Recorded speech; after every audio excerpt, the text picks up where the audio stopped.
La avaricia ha sido el catalizador de múltiples disputas a lo largo de la historia, pero también de una sustancial cantidad de crímenes. Se requiere un tipo especial de frialdad criminal para llevar a cabo lo que Tiffany Cole y sus conspiradores hicieron una noche de julio de 2005. El 3 de diciembre de 1981, Tiffany Ann Cole nació en el estado de Florida. Poco se sabe de ella y de sus primeros años, pero sí se supo que fue Girl Scout, que medía 1,63 m de altura, que era porrista en el colegio, que tocaba bien la flauta en la banda escolar y que nunca, hasta que fue detenida por el crimen de sus vecinos, había pasado una noche en la cárcel. Su madre trabajaba mucho y fue criada por su padre, quien se enfermó de manera terminal. Al morir, ella se tuvo que ocupar de sus hermanos, pero Tiffany sumó otros detalles complejos a su historia cuando declaró. Dijo que sufrió abuso doméstico cuando era una niña y que a los 23 años se juntó con la gente equivocada, como su novio Michael Jackson. Tiffany conocía de toda la vida a Carol y Reggie Sumner, ambos de 61 años. Eran amigos de su padre y vecinos en el barrio donde vivían, en Carolina del Sur, Estados Unidos. Habían comido con ellos infinidad de veces y hasta había dormido en su casa. Tenían tanta confianza que cuando los Sumner decidieron mudarse en el año 2005 a Jacksonville, Florida, Tiffany les compró el auto, un Chevrolet Lumina modelo 1997 en cómodas cuotas. En junio de 2005, Cole y su nuevo novio, Michael, fueron a Jacksonville a realizar uno de los pagos mensuales del auto a la familia Sumner, quienes les permitieron quedarse en su morada por unos días sin saber que los jóvenes planeaban asaltar a los Sumner y robarles el dinero de sus cuentas bancarias. ¿El motivante? Los Sumner habían vendido su casa de Carolina del Sur y habían comprado otra, en Jacksonville, y la jugada les había dejado una ganancia de $99,000. Apenas Tiffany y Michael lo supieron, empezaron a pergeñar con otros dos jóvenes, Bruce Nixon y Alan Wade, una estrategia para apoderarse de ese dinero. Sería muy fácil porque Tiffany conocía bien a los Sumner, sus problemas de salud y todos sus movimientos.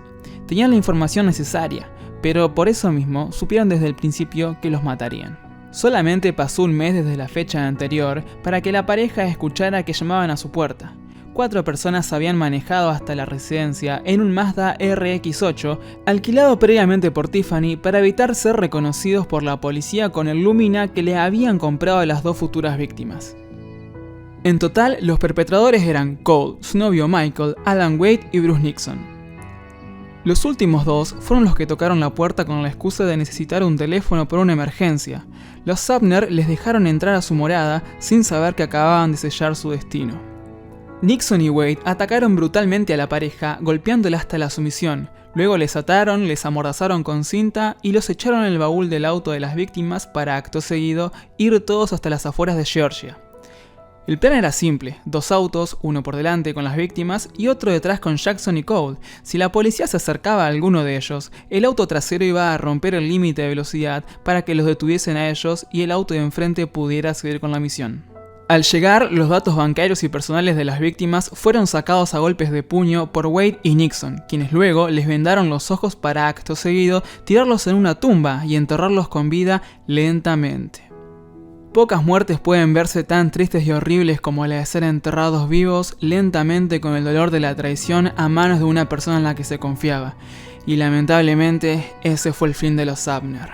Jackson volvió al auto con sensación de triunfo por haber obtenido la clave de la tarjeta de Reggie Sumner. Mientras los mismísimos Sumner se ahogaban bajo la tierra que habían apisonado sobre ellos, el malévolo cuarteto manejó sin inmutarse hasta Sanderson, donde abandonaron el Lincoln.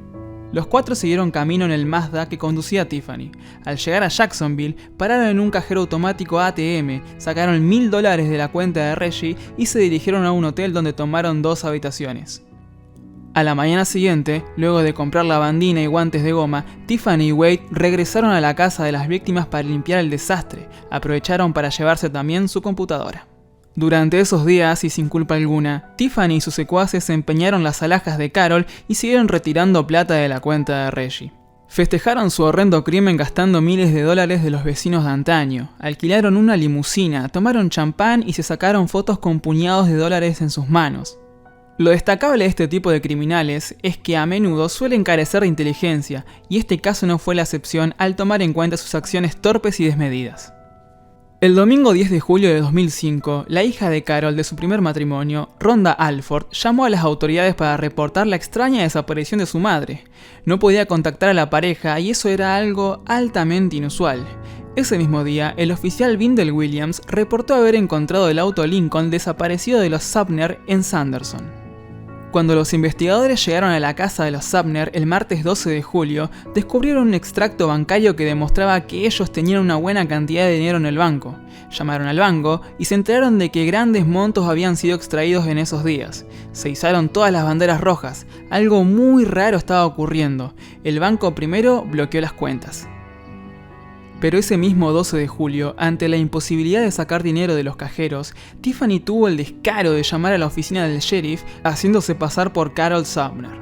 La atendió el detective Meckham, a quien ella le explicó que había abandonado rápidamente la ciudad por una emergencia familiar y que estaban teniendo problemas para sacar su dinero, que esperaban que ellos pudieran ayudarlos. El detective sospechó inmediatamente de la persona que hablaba y no creyó que fuera Carol. Llamó al banco para desbloquear las cuentas para que los criminales pudieran sacar dinero y así rastrearlos. Funcionó a la perfección. El teléfono desde que llamaron a la policía resultó ser el de Michael Jackson y los registros demostraron que ese mismo teléfono móvil había sido utilizado en la fecha de la desaparición del matrimonio, muy cerca de la residencia intrusada. Todo encajaba a la perfección. También hallaron muchas llamadas a una empresa rentadora de autos, donde averiguaron que Tiffany había alquilado un Mazda que no había devuelto, pero que lo tenían ubicado por su GPS. Contactaron entonces a la familia de Tiffany y fue el hermano de ella quien les proporcionó a los investigadores su domicilio. Usando el sistema de seguimiento satelital, pudieron también determinar que el Mazda había estado cerca de la casa de los Sumner aquella noche en la que el matrimonio se había evaporado. Además recuperaron los videos en los que se veía a Jackson sacar dinero de distintos cajeros automáticos. El Mazda se observaba al fondo de esas imágenes. El 14 de julio, los 3 miembros masculinos del grupo fueron detenidos en el hotel Best Western de la ciudad de Charleston, en Carolina del Sur. La policía buscó pruebas en las 2 habitaciones rentadas por Tiffany y encontraron pertenencias de los Sumner. También hallaron la tarjeta bancaria de Reggie en el bolsillo trasero del jean de Michael Jackson. En el baúl del Mazda se encontró la colección de monedas del señor Sumner. Tiffany fue capturada poco después, cerca de su propia casa. El primer acusado en confesar fue Bruce Nixon. Él le proporcionó a la policía todos los detalles del horrendo crimen, les relató cómo habían planeado el robo, el secuestro y dónde los habían enterrado.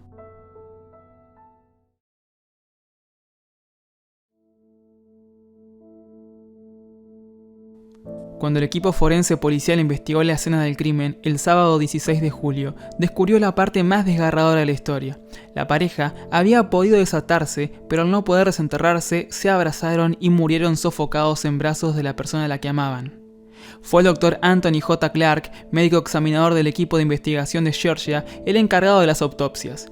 El resultado fue escalofriante. El matrimonio Sumner había muerto ahogado por bloqueo de sus vías respiratorias. Se les habían tapado con tierra y suciedad, habían sido cruelmente enterrados vivos. Los presentes en el juicio quedaron horrorizados. Tiffany Cole quiso testificar y dijo, en un intento de manipulación del jurado, que ella pensó que el atraco sería solo eso, un robo, y agregó que lo que enterrarían serían las pertenencias de los Sumner. Aseguró que ella no había participado ni del secuestro ni del asesinato. Incluso llegó a esgrimir que no sabía que los Sumner estaban siendo conducidos hacia la muerte en el baúl del Lincoln. Luego, sin embargo, sostuvo que las fosas habían sido cavadas solamente para asustar a los Sumner, para que ellos les dieran las claves bancarias necesarias para retirar el dinero. Su abogado defensor recurrió a la estratagema de decir que Tiffany era muy influenciable, que se había escapado varias veces para huir del abuso y que ello la había llevado a las drogas y a la prostitución. Intentó que su horrible pasado y su no participación directa en el crimen, sumados a su bajo nivel intelectual, alivianaran la sentencia, pero no fue posible. El equipo defensor sostuvo que Tiffany había sido una persona pacífica hasta que se involucró con el violento Jackson. Pero lo cierto es que era ella quien conocía bien a los Sumner y quien proporcionó toda la información a sus secuaces. Además, Nixon, su cómplice, declaró que Tiffany sabía de antemano que los matarían y que de hecho fue quien había comprado las bolsas plásticas y la cinta adhesiva que habían utilizado. El jurado solo tardó 90 minutos en declarar a Cole culpable de homicidio en primer grado. En su juicio en el año 2007, 5 meses después, el juez dictó las sentencias. Tiffany Cole fue sentenciada a muerte por inyección letal por los 2 crímenes, con premeditación y alevosía. Fue sentenciada a prisión perpetua por los 2 secuestros y a 15 años por cada imputación de robo a cada una de las víctimas. El gran motivo que llevó a que el juicio de la criminal solo durara una semana y fuese tan directo fueron las fotos que se sacaron los criminales riéndose en una limusina rentada mientras tomaban alcohol y se reían lanzando billetes al aire. Cole dijo que no había tomado parte del crimen y que solo conocía a su novia hacía 3 semanas. No soy el monstruo que creó esto, pero estoy apenada de haberlo conocido, dijo en una deposición tras pedir que se cambie su equipo de defensa al alegar que le habían fallado. Aunque sin embargo, las fotos de ella riéndose con el botín, demostrando su total desprecio por la vida de las víctimas y claros rasgos de psicopatía, fueron el último clavo en el ataúd que le espera tras su ejecución. Jackson, su novio, y Alan Wade fueron también condenados a muerte.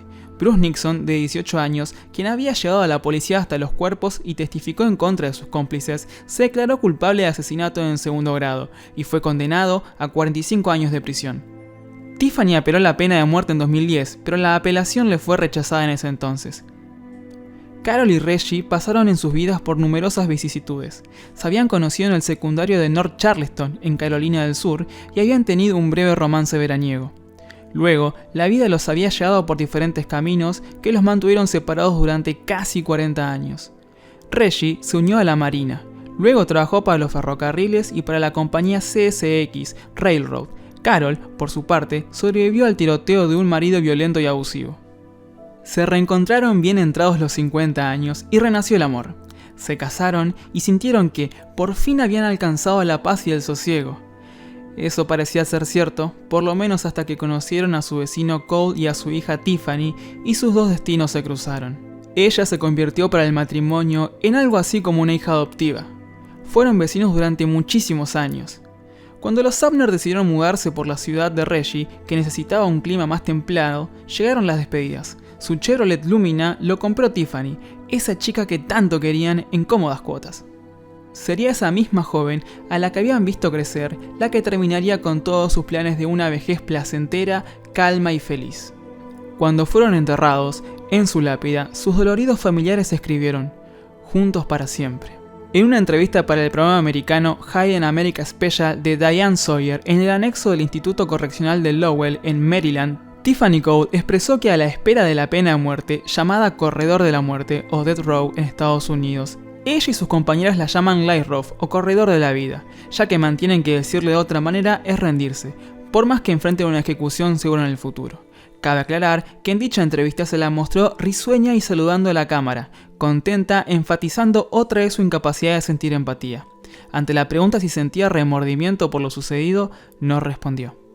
El estado actual del caso de Cole es inestable, ya que al no haber recibido unanimidad por parte de los jurados en el veredicto de la pena de muerte, su equipo de defensa sostiene que es inconstitucional su pena.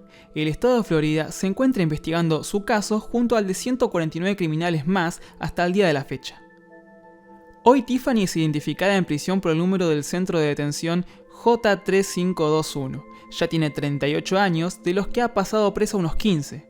A pesar de haber sido condenada a muerte en 2008, ahora tiene la esperanza de obtener una nueva sentencia amigable con la existencia.